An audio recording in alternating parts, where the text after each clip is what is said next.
leave you with a couple more. There's a little story on this song, and the song is half the distance of the monologue. But it's important that you know this. I had friends in college that knew where they were going to be 3, 5, 7 years down the big walk of life. And you know what? Most of my friends, they got there. They achieved their goals. Now, I'm not saying they were happy.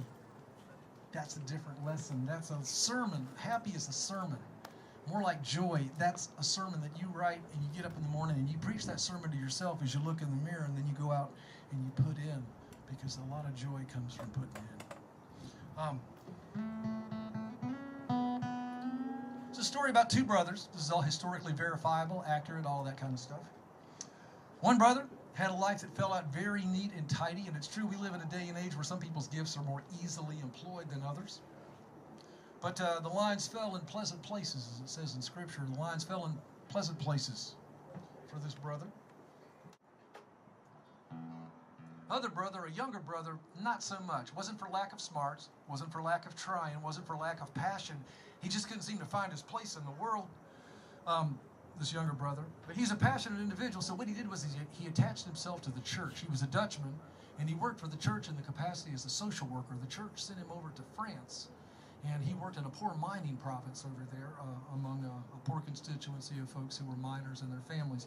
During his day and age, he could have lived in a nice parsonage. He could have gone about in a manner of dress that was pretty high and mighty, and nobody thought anything about it. It was expected, if you were a man of the cloth in that day and age, that you could go about in fine clothes and live in a nice house. But this younger brother, who was so passionate about his work and identifying with the poor, he decided that to get inside the skin of the poor meant to live like them. So he moved out of the parsonage and he lived in a shack. This is all true. And he abandoned the manner of dress that would have been, becoming a man of the cloth. He just went about in the simple rags of the peasantry. Of course, the town folk, you can imagine their response, right?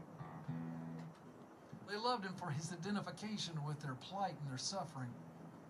The church authorities, here's another little variable in our story, folks. The church bureaucrats of his day and age did not see eye to eye with that tact.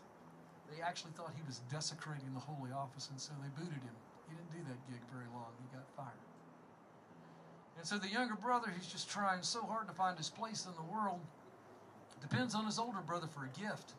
And that gift took the form of letter writing. It was a gift of nurture and encouragement. That's kind of a lost art. These are very transparent letters the two brothers sent to each other, very open-hearted letters. That's kind of a lost art for them, and it just hit sin the world, but that's another story on another day. But there's a sad footnote in this story.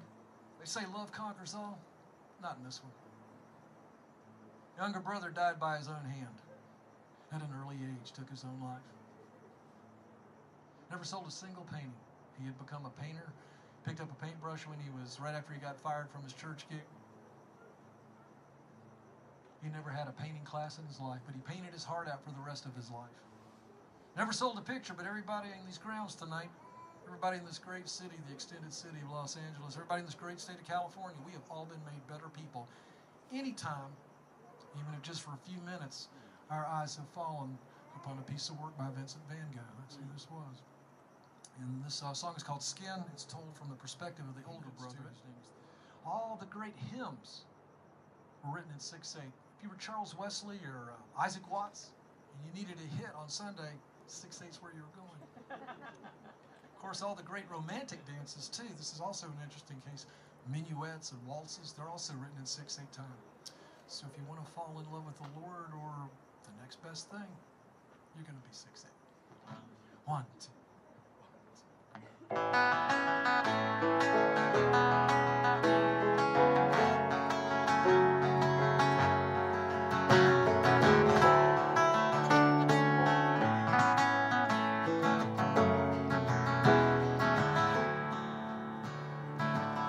I've seen him despondent a few times as of late.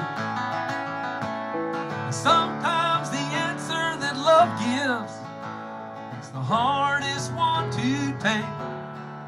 See, I know he was prone to pain, the voice of his own fear. Vincent, he picked up the blade, yeah, and he put it to his ear.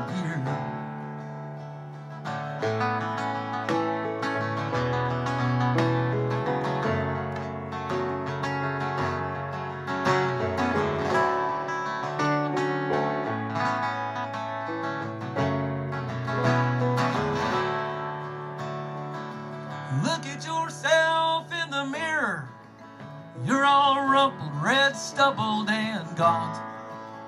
You walk a dead-end path in a dry cornfield, and now this morose response. So your princess, she don't want to see you. Oh, your princess, she don't want to hear. Vincent, he picked up the blade, yeah, and he put it to his ear. Now look, you gonna come around here and say those sort of things, you gotta take a few on the chin. You're talking about love and all that stuff, you better wear your thickest skin. Sometimes you can't please everyone, sometimes you can't please anyone at all. You just sew your heart to your sleeve. Wait for the axe to fall.